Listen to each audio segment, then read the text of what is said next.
warahmatullahi wabarakatuh dan salam sejahtera. Kami daripada kumpulan 3. Kami akan menguramah beberapa orang pelajar RPG Perlis mengenai rasuah. Assalamualaikum warahmatullahi wabarakatuh dan salam sejahtera. Saya Muhammad Syarul Ashraf dan hari ini saya akan membawa semua untuk menyelami satu isu yang semakin membimbangkan dalam masyarakat kita, iaitu rasuah. Bila kita sebut tentang rasuah, apa yang terlintas di fikiran kita? Mungkin wang yang disorok dalam sampul atau urusan yang dipermudahkan dengan bayaran tertentu. Namun hakikatnya, rasuah jauh lebih luas daripada itu. Rasuah bukan sekadar memberi dan menerima wang, tetapi ia adalah satu bentuk penyalahgunaan kuasa untuk kepentingan peribadi yang boleh berlaku dalam pelbagai bentuk, sama ada secara terang-terangan maupun secara tersembunyi. Persoalannya, kenapa perkara ini masih berlaku? Adakah kerana tekanan hidup yang semakin meningkat atau kerana sikap manusia yang tamak dan ingin mendapatkan sesuatu dengan cepat? Atau mungkin sistem yang lemah dapat membuka ruang kepada berlakunya amalan ini?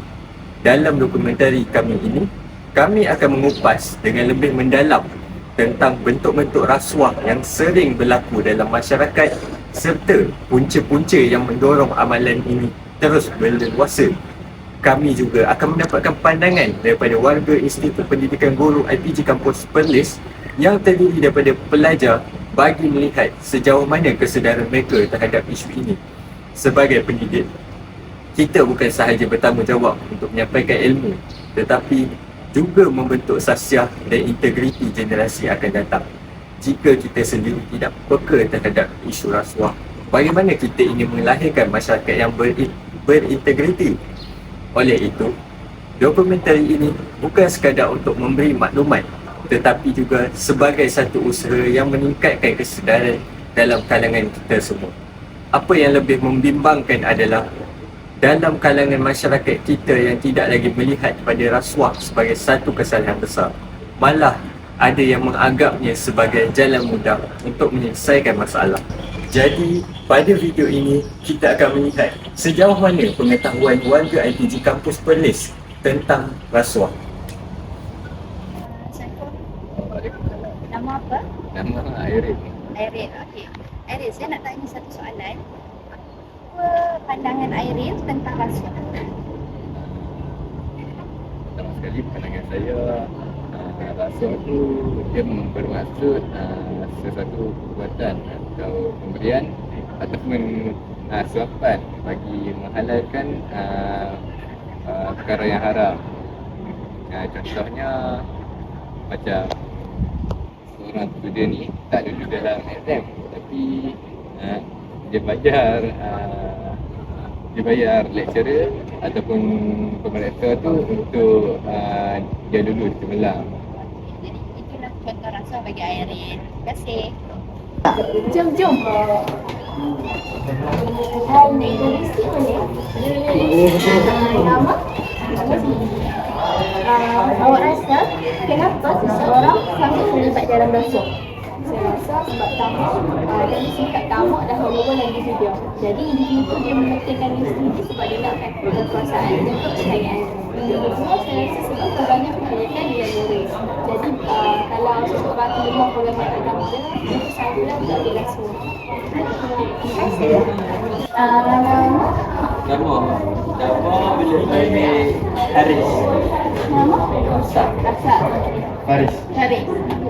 Saya nak tanya beberapa soalan sikit lah. Adakah faktor kewangan menjadi punca utama rasuah? Faktor kewangan jadi punca utama rasuah sebab setengah individu kadang mereka memahamkan duit lebih, so dia ambil rasuah dengan cara yang salah. Pada pendapat Afsar pula, bagaimana golongan muda boleh membantu mengurangi rasuah? Pada pendapat saya, golongan muda boleh jalankan kempen kesedaran untuk memberi kesedaran kepada masyarakat tentang bahayanya rasuah. Sekejap. Pada pendapat Faris pula, kalau Faris nampak rasuah berlaku, apa tindakan yang Faris akan ambil? Tindakan yang pertama, saya akan merekod bukti situasi tersebut, lalu melaporkan kepada pihak yayasan. Nama apa? Nama saya Muhammad Azim bin Raswadi. Saya dari kelas BNB. Okey, nak tanya satu soalan mengenai rasuah. Okey. Pernahkah Haziq melihat situasi yang menyerupai rasuah dalam kehidupan seharian? Pernahkah saya melihat situasi berupa rasuah? Jawapannya saya pernah. Saya Dalam pernah. bentuk macam mana? Saya nampak dalam bentuk macam seseorang tu tak siap pergi sekolah. Lepas tu dia nak suruh kawan dia buat, dia bagi ganjaran dalam bentuk duit ataupun makanan. Jadi adakah Haziq pernah menjadi mangsa seseorang itu melaksanakan tindakan tersebut? Saya pernah jadi mangsa. Tapi saya tolak lah sebab benda tu tak baik kan. Jadi saya tolak. Okey, terima kasih Haziq. Hai, nama. Hai, Assalamualaikum. Nama saya Nur Nasruddin Muhammad Azharin daripada kelas SSI. Saya nak tanya beberapa soalan sikit Kak Nasrin. Pernah tak Nasrin dengar tentang kes rasuah yang berlaku di Malaysia? Soalan tu sangat menarik sebab saya dah pernah nampak banyak kes rasuah yang berlaku di Malaysia. Salah satu contoh yang terdekat adalah contoh yang saya dapat lihat sendiri, iaitu di mana universiti lama saya, nama tempat dirahsiakan, di mana pada waktu satu ketika itu mereka ada pilihan raya macam untuk menjadi MPP lah. Dan dekat situ ada seorang pelajar yang nak sangat menang dan nak sangat kuasa, jadinya dia bayar kepada sekumpulan pelajar untuk undi dia. Dan dia jaminkan bukan sahaja sekali, dia jaminkan akan menerima bayaran sebelum, ketika dan juga selepas kepada sesiapa yang akan mengundi dia. Which is benda tu amat berkait rapat dengan saya sebab saya rasa macam itu tak patut sifat macam tu ada dalam diri seorang mahasiswa. Sama, bye-bye. Sebagai penutup, jelaslah bahawa rasuah bukan sekadar satu kesalahan undang-undang, tetapi merupakan satu penyakit sosial yang mampu meruntuhkan integriti, merosakkan sistem pentadbiran serta menghakis kepercayaan masyarakat terhadap institusi negara. Bentuk-bentuk rasuah yang telah kita bincangkan sama ada dalam bentuk pemberian wang, hadiah, salah guna kuasa juga merupakan contoh, maupun nepotisme. Semuanya membawa kesan yang amat besar kepada pembangunan negara dan kesejahteraan rakyat. Puncak-puncak amalan rasuah ini seperti kelemahan integriti individu, tekanan hidup, pengaruh persekitaran serta kurangnya penguatkuasaan undang-undang, menunjukkan bahawa isu ini bukanlah sesuatu yang boleh diselesaikan secara mudah atau dalam jangka masa yang singkat.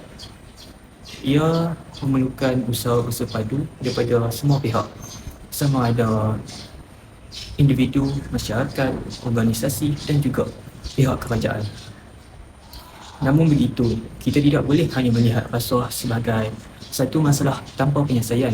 Sebaliknya, kita harus mengambil iktibar dan pengajaran serta bertindak secara proaktif. Selain itu, pendidikan nilai murni sejak awal, pemupukan budaya integriti, ketulusan dalam pentadbiran serta keberanian untuk melakukan salah laku merupakan antara langkah yang penting dalam membenaraskan rasuah. Sebagai generasi masa hadapan, khususnya warga pendidik, kita memikul tanggungjawab yang besar dalam membentuk masyarakat yang beretika dan berintegriti. Kita bukan sahaja perlu menolak rasuah, malah menjadi contoh teladan kepada orang lain. Akhir kata, marilah kita bersama-sama berganding bahu dalam memerangi rasuah demi membina sebuah negara yang bersih, adil dan berwibawa. Semoga usaha kita hari ini menjadi asas kepada masa depan yang lebih gemilang. Ingatlah bahawa rasuah diperangi, integriti dijunjung, negara terpelihara.